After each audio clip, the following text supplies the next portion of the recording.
ሰላም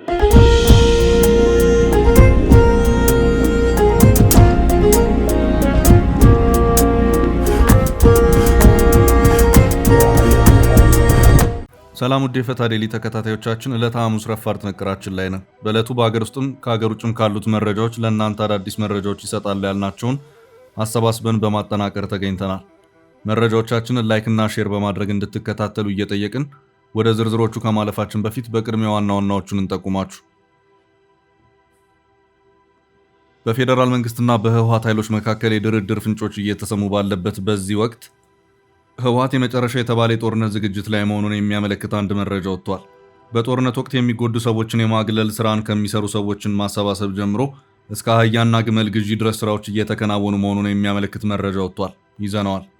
በጂጂጋ ከተማ የተፈጸመ የቤተ ክርስቲያን መቃኞ ቤት መፍረስ በምዕመናን ዘንድ ከፍተኛ ሐዘንን ሲቀሰቅስ፣ የሶማሌ ክልል መንግስት ግን ድርጊቱን የሃይማኖት ጸብ የመጫር ሴራ ሲል በጽኑ የኮነነው መሆኑንም ይዘናል።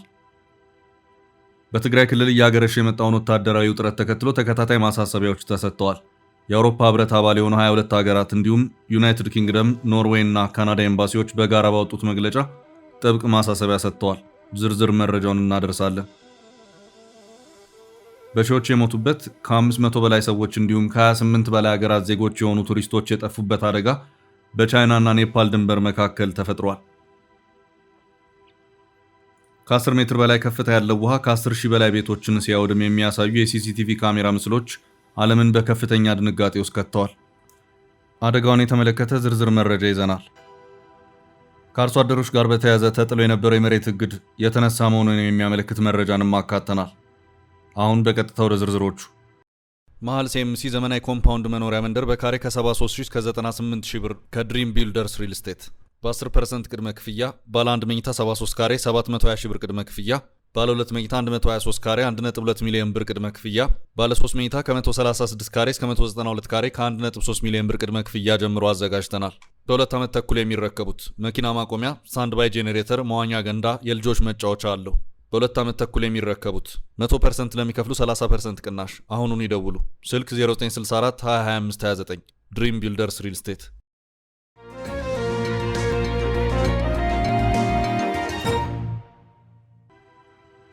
ያፈተለከው የህወሓት የመጨረሻው ዝግጅት። በፌዴራል መንግስትና በህወሓት መካከል ድርድሮች ሊካሄዱ ነው የሚሉ መረጃዎች እየወጡ ባሉበት በዚህ ወቅት ህወሓት የመጨረሻን የተባለለትን የጦርነት ዝግጅት ጫፍ ላይ መድረሱን የሚያመለክት አንድ መረጃ ከወደ ራያ አፈትልኮ ወጥቷል። የራያ አርሶ አደሮች ያሾለኩት መረጃ ነው። የህወሓት ከፍተኛ አመራሩ ምላሽ ሰጥተውበታል። በዚህም ህወሓት ጦርነት ቢካሄድ በጦርነቱ መሃል የሚጎዱትን ሰዎች በማግለል የሚያገለግሉ ሰዎችን ስጡን በማለት በየአካባቢው ህብረተሰቡን ሰብስቦ ሰዎችን እያስመረጠ መሆኑን የዶቼ ቬለ ዘገባ አመላክቷል። በራያ አላማጣና አካባቢ ያሉ ነዋሪዎችን በማነጋገር ዋቢ ያደረገው ዘገባው የህወሓት አመራሮች ከዚህም በተጨማሪ ከላይ የወረደ መመሪያ ነው በሚልም አርሶ አደሩ የእህል መዋጮም እንዲያደርግ ግዳጅ መጣላቸውን ዘገባው አክሏል። እያንዳንዱ አርሶ አደርም ከጤፍ እስከ ማሽን ላይ የሚደርሱ ምርቶችን እህል ወደሚሰበሰብበት አካባቢም ይዞ በመሄድ እንዲያስረክብ ጥብቅ መመሪያ የተላለፈለት መሆኑም ታውቋል።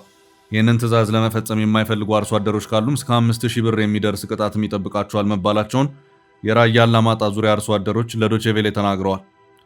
መዋጮውን እየተጠየቅን ያለነው በህወሓት ሹማምንት ነው የሚሉት በአላማጣ ከተማ 02 ቀበሌ ነዋሪ የሆኑትና ለደህንነታቸው ሲሉ ስማቸው እንዳይጠቀስ የፈለጉ አስተያየት ሰጪም የተወሰነውን መዋጮ መክፈል ያልቻለ ተጨማሪ ቅጣት እንደሚጠብቀው ተነግሮናል ሲሉም ተናግረዋል። አላማጣ 02 ቀበሌ 4 ቀጠናዎች አሉት። በዚህ በቀጠና 4 12 ሚሊዮን ብር ተወስናል ተብሎ ተነግሮናል። በብሩ ጉዳይ ስንጨቃጨቅ ነበር፣ ነገር ግን አልሆነም። በአሁኑ ሰዓት ኬት ይመጣል? ሰው የሚበላው አትወድቋል፣ ኬት ይመጣል ብለን ጠይቀን ነበር ያሉት አርሶ አደሩ የተሰጠን ምላሽ ከላይ አካል ተወስኖ የመጣ ነው፣ ምንም ልናደርግ አንችልም የሚል ምላሽ የተሰጣቸው መሆኑን አመላክተዋል። ማብራሪያቸውን ለዜና ወኪሉ የተናገሩት አርሶ አደር በአሁኑ ሰዓት በራያና አካባቢው ክረምቱ በተጠበቀው ልክ ባለመሆኑ ለድርቅ ተዳርገናል ያሉ ሲሆን ይህንን የግዴታ የእህል መዋጮ ወደ መኸር ወቅት እንዲገፉት ብንጠይቅም ተገቢ መልስ ማግኘት አልቻልንም ብለዋል። ዝናብ እኮ የለም፣ ጤፍም የተዘራው ጤፍ በፀሐይ እያረረ ነው፣ ማሽላውም ገና ሳይወልድ እያነቀው ነው። ዝናብ የለም፣ ፀሐይ ብቻ ነው። ይህን ሁሉ በመዘርዘር ባካችሁ ምን አይታችሁ ነው እህል አምጡ የምትሉን ብለንም ነበር፣ ግን ደግሞ የሚሰማን አላገኘንም ያሉ ሲሆን አክለውም በእነሱ በኩልም ምንም ማድረግ አልቻልንም፣ ስለዚህ ወስነን መተናል። ግዴታ ነገ እሁድ የተጣለባችሁ መዋጮ ይዛችሁ ትቀርባላችሁ፣ ተጠርቶ ለቀረብ በፍርድ ሸንጎ 5000 ብር ቅጣት ተብለዋል ሲሉም አክለዋል። ከማህበረሰቡ የሚሰበሰቡ ብርና እህል ጦርነትን ታሳቢ ያደረገ ነው የሚሉት ሌላ የአላማጣ ከተማ ነዋሪ አስተያየት ሰጪ በተጨማሪም በጦርነት የሚሳተፉ ሰዎችን ወደ ሕክምና ቦታ የሚያገሉ አግላዮችም ጭምር ምርጫ ተከናውኗል ሲሉም ለዶቼ ቬሌ ተናግረዋል። ነዋሪው በዚሁ የዶቼ ቬሌ ማብራሪያቸውም ግመል፣ አህያ፣ በቅሎ፣ በሬ እንዲገዙ የተወሰነባቸውም አሉ። ለጦርነት ዝግጅት ማለት ነው። ተወደደም ተጠላም ያው ነው።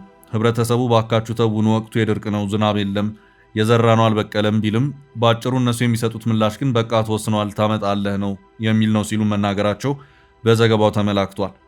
ይህም በመሆኑ ዳግም ግጭት ሊቀሰቀስ ይችላል በሚል አሁንም ድረስ ስጋት በርካታ አካባቢውን ለቆ እየወጡ መሆኑንም አክሏል። ዶቼ ቬሌ በዘገባው ነገሩ እንዴት ነው በሚል ለህወሓት አመራር ጥያቄ አቅርቤ ነበርም ብለዋል።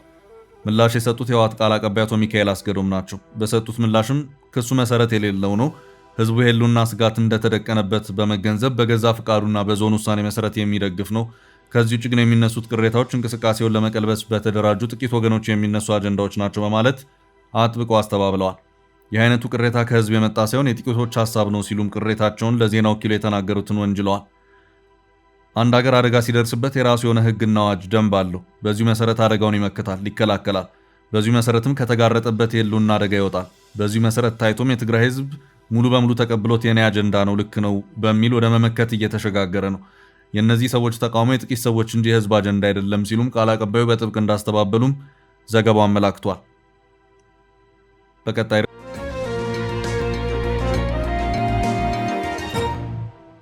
ርዕስ በትግራይ ጉዳይ የሽምግልናው ድጋፍ።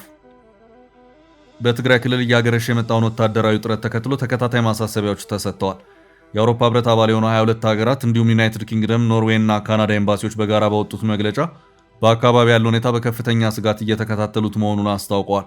ፈረንሳይ፣ ጣሊያን፣ ጀርመን፣ ቤልጅየም እና ስፔን የሚገኙበት ይህ የሀገራት ስብስብ በአሁኑ ወቅት አስቀድመውኑ ክፉኛ በድርቅ በተጎዳው የትግራይ ክልል አዲስ ወታደራዊ ግጭት መጀመር ለሰሜን ኢትዮጵያ ህዝብ እጅግ አስከፊ መዘዝ እንደሚያስከትል አስጠንቅቀዋል። ይህ ዲፕሎማቲክ ጥሪ የወጣው በትግራይ ክልል የሰው አልባ አውሮፕላን የድሮን ጥቃቶች መፈጸማቸውን የክልሉ መስተዳደር እየገለጸ ባለበትና ባለፈው ሳምንት ብቻ ከ13 በላይ ሰዎች መጎዳታቸውን እንዲሁም በዚህ ሳምንት ሰኞ ዳንዴራ በተባለ አካባቢ በደረሰ ጥቃት የአንድ ሰው ህይወት ማለፉን ተከትሎ እንደሆነ ቢቢሲ አማርኛ በዘገባው አመልክቷል። በዚህ እየጨመረ በመጣው ውጥረት ዙሪያ ሁለቱም ወገኖች የተለያዩ አቋሞችን እያንጸባረቁ ይገኛሉ።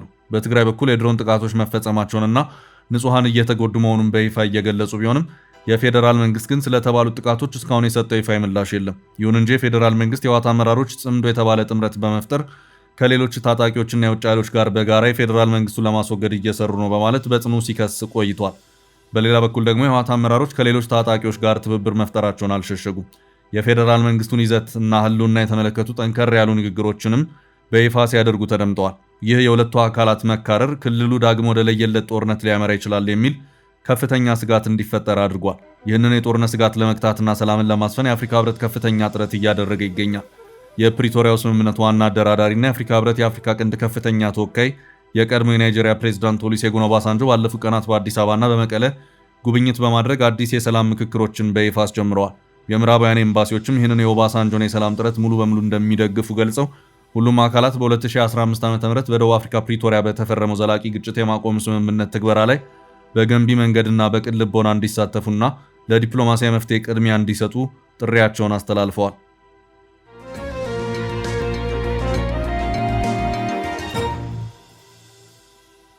በቀጣይ ርዕስ የሶማሌ ቤተክርስቲያኑ ክስተት።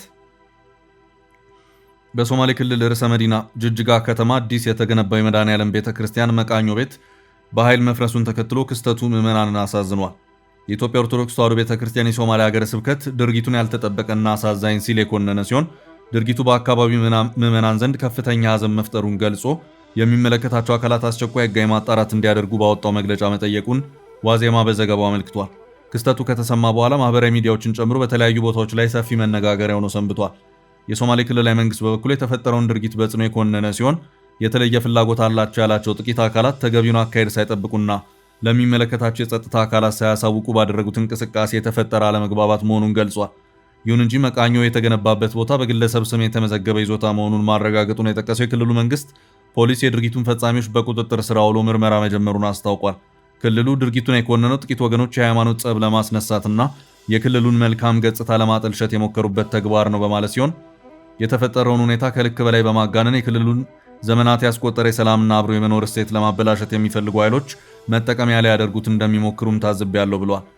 የክልሉ መንግስት አክሎ እንደገለጸው ሶማሌ ክልል በርካታ የኦርቶዶክስ እምነት ተከታዮች የሚኖሩበትና ያለምንም ችግር በሰላምና በነጻነት አምልኳቸውን የሚፈጽሙበት አካባቢ ነው።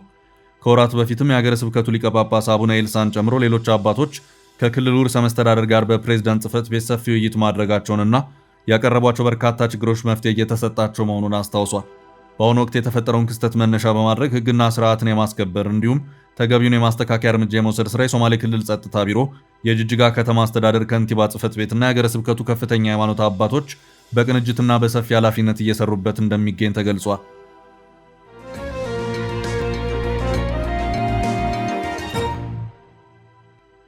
ወደ ቀጣይ ርዕስ ስናልፍ አስደንጋጩ ውድመት፣ በኔፓልና ቻይና ድንበር የደረሰው አደጋ።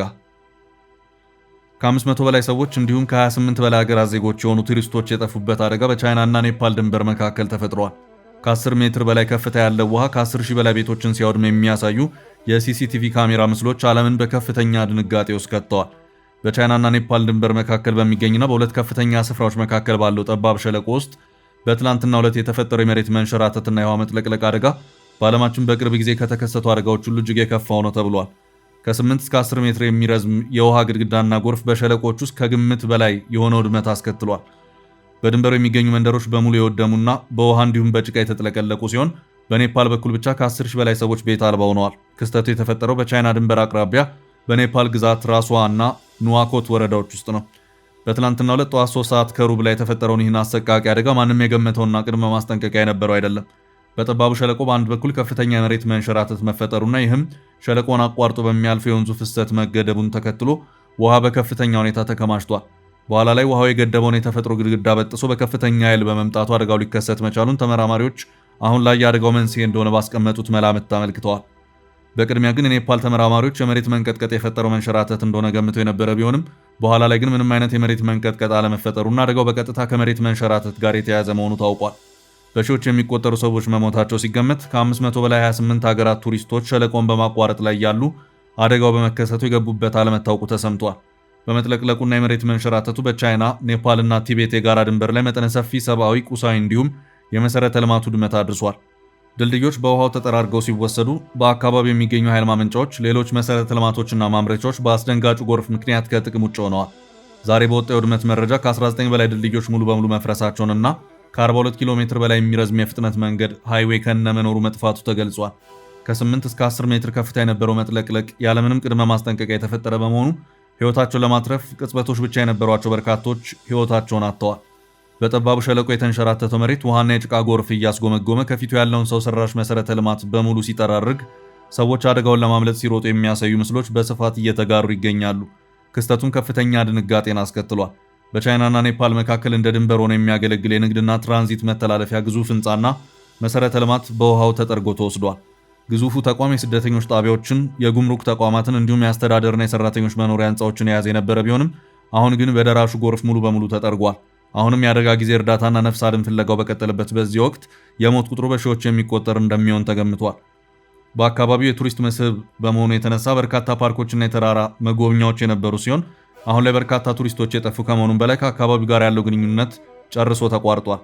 ከደርዘን በላይ የሚሆኑ የኔፓልና ቻይና ወታደሮች፣ የድንበር ጠባቂ ፖሊሶችና ሰራተኞች በድንበሩ ተቋማት ውስጥ በጭቃው ስር ተቀብረው ይገኛሉ። የዓለም ቀይ መስቀልና ሌሎች የእርዳታ ድርጅቶች በፍጥነት ወደ ስፍራው የተንቀሳቀሱ ሲሆን ከ10 ሺህ በላይ አባወራዎች በአደጋው ተፈናቅለዋል። ፍለጋውና ነፍስ አድኑ በሄሊኮፕተሮች እየታገዘ የቀጠለ ሲሆን ዋሽንግተን ለኔፓል $500,000 የአደጋ ጊዜ እርዳታ ለግሳለች። በሸለቆ መካከል በሚፈሰው ትሪሹሊ ወንዝ ላይ በተገነቡ የሃይድሮ ኤሌክትሪክ ማመንጫ ግድቦችና በሂደት ላይ ባሉ ፕሮጀክቶች ላይ መጠነ ሰፊ ውድመት የደረሰ ሲሆን በኔፓል ብሔራዊ ኃይል አቅርቦት ወዲያውኑ እንዲቋረጥ ሆኗል። ተመራማሪዎች በሂማሊያና በአካባቢው እየተቀየረ ያለው የአየር ሁኔታ፣ የሙቀት መጨመርና የአካባቢ ተጽዕኖዎች ለአደጋው መንስኤ መሆናቸውን እየተናገሩ ይገኛሉ። በኔፓል በኩል የደረሰው ውድመት በዚህ ደረጃ ሲነገር፣ በቻይና ድንበር በኩል ስለተፈጠረው ዝርዝር ሁኔታ ግን እስካሁን የወጣ መረጃ የለም።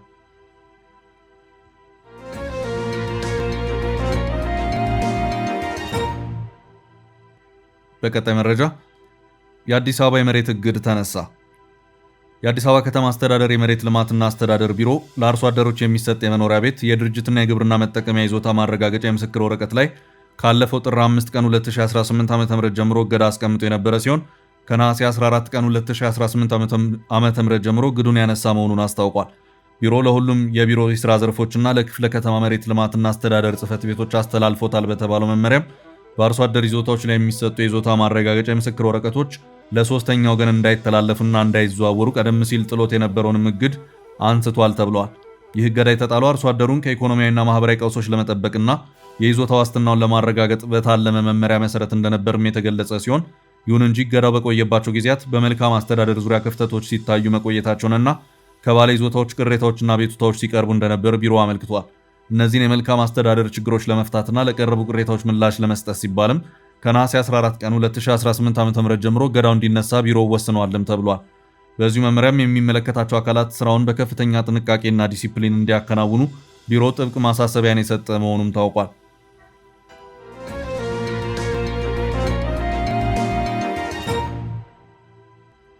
በቀጣይ ርዕስ የብሔራዊ ባንክ ዶላር ጨረታ አነጋጋሪ ውጤት። የዶላር ፍላጎት በከፍተኛ ሁኔታ በናረበትና ብሔራዊ ባንክ ባካሄደው አስቸኳይ ጨረታ 5 ባንኮች ብቻ ተሳትፈው 2ቱ ብቻ ማሸነፋቸው ታውቋል። የኢትዮጵያ ብሔራዊ ባንክ በትላንትናው ዕለት ባካሄደው 27ኛ ዙር የውጭ ምንዛሬ ጨረታ ላይ 5 የንግድ ባንኮች ብቻ መሳተፋቸውንና ከነዚህም ውስጥ 2ቱ ብቻ የውጭ ምንዛሬ ማግኘት መቻላቸውን በይፋ አስታውቋል። ማዕከላዊ ባንኩ ነሐሴ 20 ቀን 2018 ዓ.ም ባወጣው ይፋዊ መግለጫ መሰረት በዕለቱ ለጨረታ የቀረበው የውጭ ምንዛሬ መጠን 125 ሚሊዮን የአሜሪካ ዶላር የነበረ ቢሆንም የተጫራች ባንኮች አጠቃላይ ፍላጎት ግን ከ170 ሚሊዮን ዶላር በላይ እንደነበር የብሔራዊ ባንክ ይፋዊ መረጃ ያመለክታል። ይህም በባንኮች በኩል አሁንም ከፍተኛ የሆነ የዶላር ፍላጎት እንዳለ የሚያሳይ ሲሆን የቀረበውና የተጠየቀው መጠን አለመመጣጠኑ በገበያው ላይ ራሱ የሆነ ተጽዕኖ እንዳለው ባለሙያዎች ይናገራሉ።